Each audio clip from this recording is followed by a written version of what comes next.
A man who needs no introduction, but I'll do it anyways, the one, the only, Jarvis Landry. Good to see you, Jarvis. Thanks for having me. Yeah, it's good to have you here. And I want to get, obviously we're going to talk football, but I want to get into one of the main reasons you're here, and that's the charitable work. Your Give Back initiative, and a lot of athletes say they give back and want to give back, but this is something I know is important to you. In particular, giving back to kids. Why is that so important, and why in particular kids is your focus? Kids has been my focus because I think at that point in life, they're more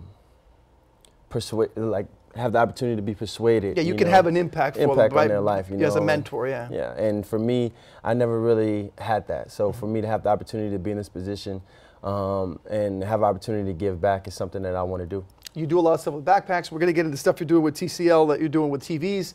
But in the case of back home, when you go back home, how is it when they see their guy that grew up there in Louisiana that's become an NFL star? What's that like? Oh man, it's amazing. The feeling, that I get, the love, the embrace, it's amazing, and just to be around family. I know for me, man, personally, being an hour away here in South Florida, but having the opportunity to go back home and see the smiles and the things that I've done, without even having to do directly for somebody, help them or change their life in a way, man, it's amazing. I know that's home for you, and I know you get the chance during the bye week to go back home, but here in South Florida, people embrace you as home, and as one of their own. Even walking through the newsroom, people were like, hey, there's Jarvis Landry. Everyone wants to take a picture and see you. How much have you embraced that, and in particular with the community work you've done? And I know I've seen a lot of it through the Dolphins and their great charitable foundations. How much have you embraced that of being kind of, you're a Miami guy now? I've learned to adapt to the culture. I've learned to adapt to the culture, and I truly do call this place home as well. From the people, especially the fans. The support system that's here in South Florida is second to none. And to have the opportunity to, every Sunday, lay it out on the line for those fans and for, the Dolphin Pride means everything to me. Well, we're going to get to that. I want to talk some Dolphin Pride, and we're going to get back to, in particular, what you've got going on with TCL that I know you want to talk about. We'll get to that in a moment, but you mentioned that Dolphin Pride and what happens on Sundays.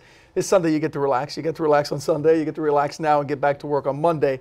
But this team went into the bye with 2 straight wins. How important was that for the team, just mentally, physically, everything, just to say, okay, we got a chance now after the bye, as opposed to where you were 1-4 a couple weeks ago? Yeah, we talk about, the beginning of our season, and, those tough 4 weeks, tough 4 weeks that we were faced with, but having the opportunity to have a chance to win those games, but just quite not finishing it, but bouncing back against 2 good teams here at home.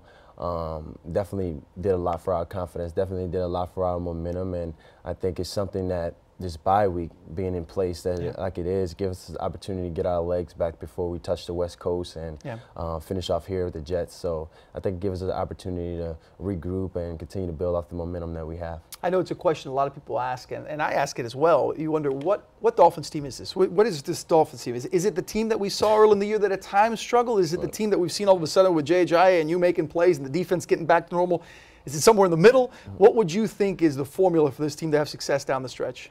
It comes down to every guy doing their job. I think early on in the season we kind of had guys, trying to do their job, somebody else's job, and the water boy's job, and for us, put too much on your plate, basically. And for us, we wanted to try to simplify it as much as possible and just say, hey, you do your job and trust that the other guy's going to do his, and we've approached it like that for the last couple of weeks, and we've shown the progress that we need to show teams that, we're going to be a contender. I mentioned you're one of the bright young stars in the league. You're also one of the more passionate guys. And this week I thought it was cool that your head coach Adam Gase and your coaches really stood up for you after what happened in the Buffalo game, which you had already talked about. But they stood up there and said, look, Jarvis is our guy. He's a good guy. We don't want him to lose any of the passion he plays with.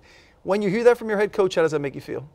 It means everything. It means everything. Coach Gase is somebody who's also emotional and passionate, about what he do, and to have the opportunity to play for someone like that, under the coaching staff that he's brought in, has allowed me to play more freely, has allowed me to, play with more passion and show that on Sundays. When we see you here and you see you do your community work, you are, not that you're a low-key guy, but you seem like you're a pretty mellow guy. Is it one of those cases where it's just like a transformation? Once you put those pads and you step on that field, it's a different story? Yeah, every Sunday I think I become, my alter ego, or something, and But through the week, I'm mellow. I'm mellow, hard-working, head down, and on Sunday is my one time to shine. All right, we're going to continue to talk about your charity too. I want to get one last mention of that because I know that your give back initiative that you do back home in Louisiana, the stuff you do here with the Dolphins as well. But you've got something you're working with TCL. It's a football fan win back. It's a TV thing, right? So explain that to me. What you got going on? So pretty much I partner with TCL, and not only to help my give back, but also to help fans. It allows you to sign up, and once you sign up, you get a chance every week to win a TV. And the better I do in the game, the bigger the TV. Yeah. So it's something that that partnership with these guys, with TCL, the TV company, has allowed me to not only help the fans but also help my community back home in Louisiana. Well, you do a great job with that. Before I let you go, I want to ask you something that gets asked every time. And how often are you asked about fantasy football? Because it drives me nuts. Like, too often, like, I'm asked to give my opinion. They're like, look, well, what do you think fantasy was? I'm like, I don't know fantasy. I'm talking real football. How often do you say, like, hey, man, thanks for that touchdown, and thanks for those 10 catches? Man, I hear it every day. Every day. Every time I'm at the grocery store, wherever I am, if somebody sees me, they talk about their fantasy or how much I helped them or didn't help them. Or, like, man, if you just would have got an extra yard, I would have won. Right. Should I start you this week? Should I sit you? And, for me, man, personally, I go out there to all the fantasy owners. I want to be successful. If they're successful, you're successful. Everybody's happy. I want to have 300 yards a game and 5 touchdowns, but likely sometimes that's not possible. But I'll just know I do my best always. Do you embrace being a star, being a guy that could be a face of South Florida, being a guy, you see that logo behind us, being kind of one of the faces of the Dolphins? How do you handle that? Not just from media, because I think you handle media well, but from fans, from the expectations, from the inside, from the outside. How do you like all that? For me, it's something that, I embrace. I think that especially for the Miami Dolphins, I wouldn't say, we lived so much in the past and the 72 Dolphins, the undefeated Dolphins, can we get back to that? I think it's about now. It's about now, and it's about, swinging that culture to what the guys that are in the locker room stand for, and for me, man, just to be here in South Florida again is amazing, and have the opportunity to, hopefully. Yeah, well, I can say it for you. You're one of the faces of the franchise. Hopefully bring a championship. We all want it, man. We all want it. I know you're doing your part. You're also doing your part, community. I sincerely mean this. We thank you for what you do. I know I just had Nat Moore we had on the show recently who does a great job with the alumni. He said Jarvis is one of those guys that just from his heart does a great job. So we appreciate it. Thank you. Good luck with everything. All right, Jarvis Landry, kind of join us here in studio.